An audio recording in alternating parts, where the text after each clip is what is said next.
क्या आप BA third semester में हैं एंड आपने जियोग्राफी ले रखी है तो ये वीडियो आप ही के लिए है। आज हम आपके साथ इस वीडियो में डिस्कस करने वाले हैं बीए थर्ड सेमेस्टर की जियोग्राफी का यूनिट नंबर 1 एंड ये बहुत इंपॉर्टेंट क्लास होने वाला है अगर आपने बीए थर्ड सेमेस्टर में जियोग्राफी ली हुई है तो।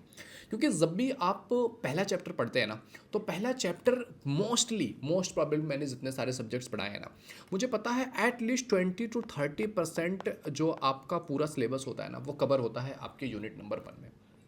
अब यूनिट नंबर 1 का जो आपका नाम है आप देखोगे जब आप पेपर देखोगे आप इसका सिलेबस का जब पहला चैप्टर देखोगे पहला यूनिट देखोगे अपने आप में ये कितना विस्तृत है उसको समझिए कि पर्यावरणीय परिस्थितिकी के बारे में समझना है, परिस्थितिकी तंत्र की आवश्यकताओं के बारे में समझना है, घटक के बारे में समझना है, पर्यावरण और आपदा प्रबंधन में भारतीय पारंपरिक ज्ञान। मतलब देख रहे हो कितना बड़ी चीज़ है, पूरी तरह से पूरा यूनिट नंबर 1 में आपको कवर करना है। अब कौन कौन से टॉपिक्स पढ़ने हैं, क्या क्या चीज़ें समझनी है, आओ एक एक करके पूरा यूनिट अच्छे से समझने की कोशिश करते हैं। क्योंकि जब भी आप यूनिट नंबर 1 पढ़ोगे ना तो यूनिट नंबर 1 में आपको बेसिक्स कवर कराए जाएंगे कि पूरा पूरा अगर आप सिलेबस का पूरा पैटर्न देखोगे तो पूरा पैटर्न का जो एक ओवरव्यू है वो आपको यूनिट नंबर 1 में मिल जाता है। अब जब हम यूनिट नंबर 1 देखते हैं ना तो यूनिट नंबर 1 में सबसे पहला टॉपिक हमको पढ़ना और समझना है वो है आपका पर्यावरण को लेकर के कि पर्यावरण क्या है।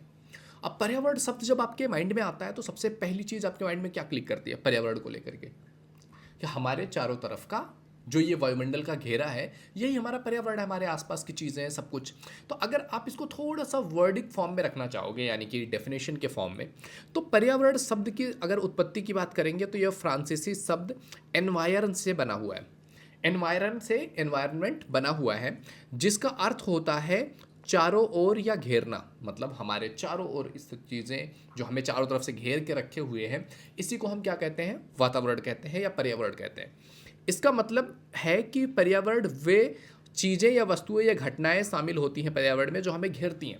यानी कि as a person as a human being आप हो, आपके चारों तरफ एक वायुमंडल आपको दिख रहा है, चारों तरफ पेड़ पौधे दिख रहे हैं, नदियाँ दिख रही हैं, ज़मीन दिख रहा है, पृथ्वी दिख रहा है, ये सब कुछ मिला करके क्या बनता है, हमारा पर्यावरण बनता है।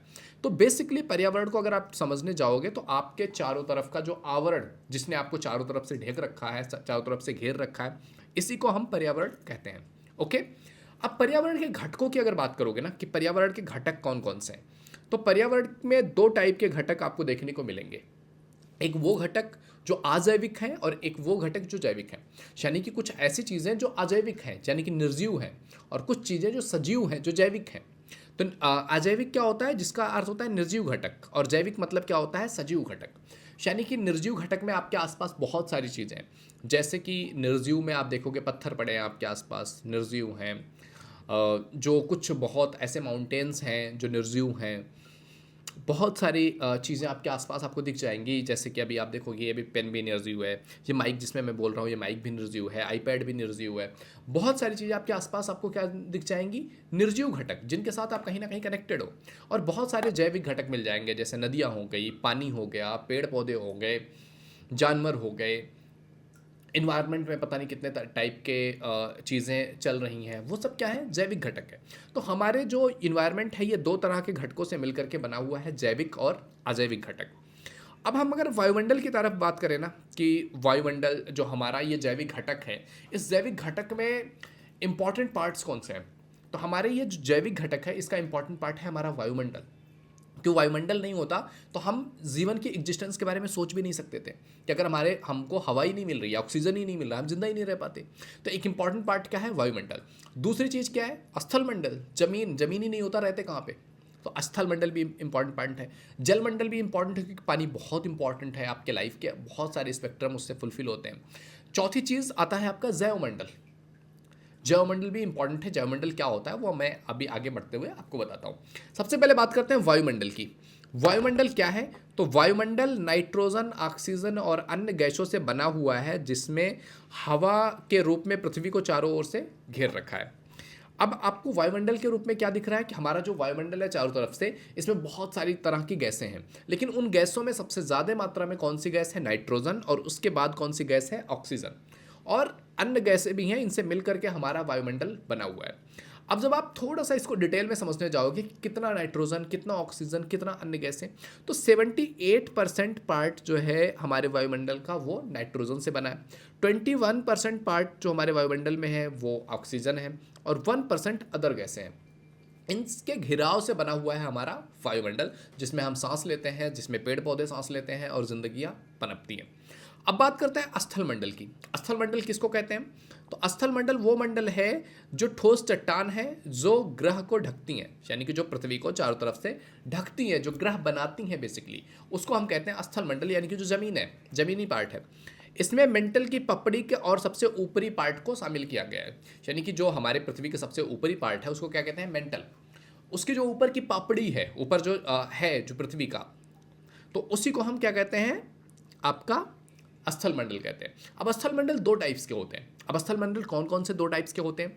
स्थल मंडल का एक टाइप होता है आपका महासागरीय स्थल मंडल, एक होता है आपका महाद्वीपीय स्थल मंडल। ये कौन सा स्थल मंडल है और इनकी गहराई और मोटाई, यहाँ पर मेंटल की जो गहराई और मोटाई है ना, उसमें भी फर्क आ जाता है।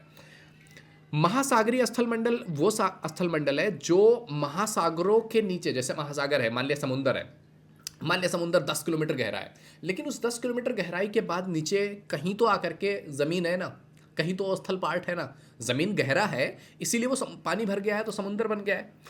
कहीं ना कहीं जा करके वो ज़मीन स्थल मंडल को टच तो कर रहा है। तो ऐसे स्थल खंड को कहते हैं हम महासागरीय स्थल मंडल। और जो नॉर्मली स्थल है कि महासागरों से हट करके जो सूखा स्थल मंडल है, उसको महाद्वीपों वाला जो स्थल मंडल है उसको महाद्वीप स्थल मंडल कहते हैं। अब जब आप थोड़ा सा मेंटल को देखोगे ना, तो मेंटल की जो ऊंचाई मोटाई है वो जो महासागर है वहाँ पे कम है और महाद्वीपों में ज़्यादा है, क्योंकि महासागर में उतनी गहराई है, तो मेंटल का स्थान उतना क्या है? कम है। कि मे बी ऐसे मेंटल चल रहा हो कि ये हमारी पृथ्वी है, पृथ्वी का ये ऊपरी परत है और यहाँ से मेंटल स्टार्ट हो रहा है, मे बी मेंटल का परत यहाँ से यहाँ तक है। तो जहाँ तक महाद्वीपीय पार्ट होगा वहाँ पर क्या होगा? ऐसे होगा। और जहाँ पर जो है जल आ जाएगा या महासागरीय पार्ट आ जाएगा, वहाँ से फिर क्या होगा? वहाँ से फिर धीरे धीरे धीरे धीरे करके इस तरह से बन जाएगा। तो यहाँ पर या इस तरह से होगा या इतना महासागर में होगा, फिर ये नीचे तो लेवल सबका बराबर है। तो यहाँ पे जो मेंटल की मोटाई है ज़्यादा होगी, यहाँ पे मेंटल की मोटाई क्या होगी? कम होगी। इस तरह से भी हम समझ सकते हैं स्थल मंडल को। अब बात करते हैं अगले मंडल को, जिसको हम कहते हैं जल मंडल। जल मंडल आपको समझ में आ गया होगा कि जल मंडल वो सभी प्रकार के जल संसाधन हैं, जैसे कि महासागर, नदियाँ, ग्लेशियर और सभी प्रकार के भूजल जो हैं, ये सभी जल मंडल में शामिल होते हैं।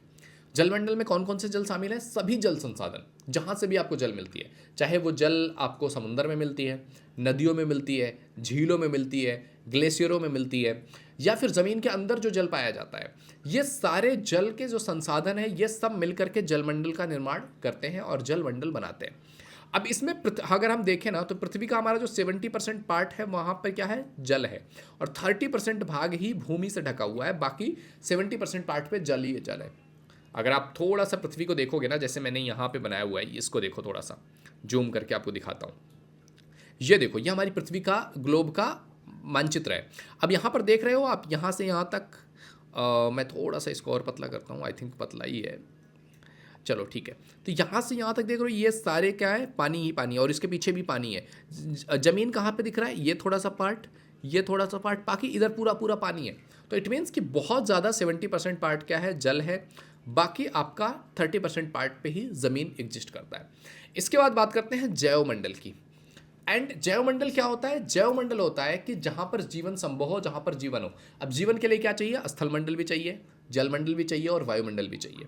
तो जैवमंडल क्या है? वायुमंडल, जलमंडल और स्थलमंडल का संयोजन है कि इन तीनों ही जहाँ पे उपस्थित है उसी को जैवमंडल कहते हैं, और हमारी पृथ्वी क्या है? जैवमंडल है। अब जैवमंडल हमारी पृथ्वी पर तो एग्जिस्ट करता है, लेकिन पृथ्वी के कुछ पार्ट ऐसे हैं जहाँ पर जैवमंडल एग्जिस्ट नहीं करता है। वो पार्ट क्या है? वो है उत्तरी और दक्षिणी ध्रुवों पर जैवमंडल नहीं पाया जाता है। जो हमारी पृथ्वी है, मे बी दिस इज ये हमारी पृथ्वी है, इसका जो ये उत्तरी पार्ट है अक्ष है और दक्षिणी अक्ष है, इस पृथ्वी के इस दोनों अक्षों पर जो जैवमंडल नहीं पाया जाता है, बाकी पार्ट पर जैवमंडल पाया जाता है। जैवमंडल में जीवन के लिए आवश्यक ऊर्जा जो है वो सूर्य से प्राप्त होती है, और जो पोषक तत्व हैं मिट्टी से आते हैं। यानी कि जैवमंडल में जिंदा रहने के लिए हमें ऊर्जा की आवश्यकता है ना, और ऊर्जा कहाँ से आती है? जो आवश्यक ऊर्जा है वो कहाँ से आता है? सूरज से। सूरज से पौधे अपना भोजन बनाते हैं और पौधों से हमें भोजन मिलता है, और पोषक तत्व जो मिलता है वो कहाँ से मिलती है? मिट्टी से मिलता है। ओके, तो ये सब मिल करके हमारे पर्यावरण, हमारे वायुमंडल, हमारा जैवमंडल का निर्माण करते हैं। ओके, तो ये है हमारा पहला पार्ट। इसके बाद इसमें जो सेकंड पार्ट्स हैं परिस्थिति के, जिसमें हम समझेंगे, वो हम नेक्स्ट पार्ट में समझने वाले हैं। आज हम यूनिट नंबर 1 का पहला पार्ट डिस्कस कर रहे थे, जिसमें हमने बेसिक्स समझा है कि आखिर जैवमंडल, पर्यावरण होता क्या है, इसके कौन कौन से पार्ट्स हैं, कौन कौन से घटक हैं, ये सारा कुछ हमने इस वीडियो में समझा है। तो आई होप वीडियो तुम्हें पसंद आया होगा। वीडियो पसंद आए तो लाइक जरूर कीजिए। पहली बार चैनल पे आए तो please visit the channel. If you think it is valuable तो आप सब्सक्राइब कर सकते हैं, एंड आने वाली वीडियोज को आपको नोटिफिकेशन मिलता रहे, इसके लिए चैनल को सब्सक्राइब करके बेल आइकन जरूर हिट कर दीजिएगा। ओके, तो मिलते हैं आपसे अगले वीडियो में। तब तक के लिए जय हिंद, जय